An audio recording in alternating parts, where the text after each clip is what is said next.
গল্পের নাম বন্ধ দরজার ওপারে। রাত তখন 1টা। সাকিব তার নতুন বাসায় একা থাকে। বাসাটা একটু পুরনো, কিন্তু ভাড়াটা কম বলে সে নিয়েছিল।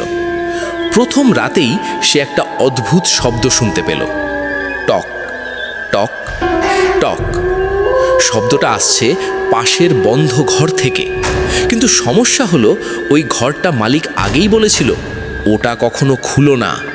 সাকিব ভাবল হয়তো বাতাসের শব্দ, কিন্তু প্রতি রাতেই ঠিক 1টায় সেই একই শব্দ, টক টক টক।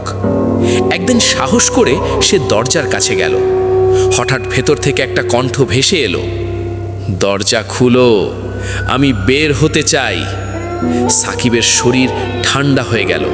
সে দৌড়ে নিজের ঘরে ফিরে এলো, কিন্তু এবার শব্দটা তার ঘরের দরজায়, টক টক টক।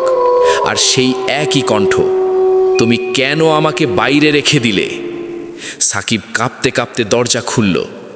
দরজার ওপাশে কেউ নেই, কিন্তু নিচে তাকিয়ে দেখে মেঝেতে ভেজা পায়ের ছাপ ধীরে ধীরে তার ঘরের ভেতরে ঢুকছে।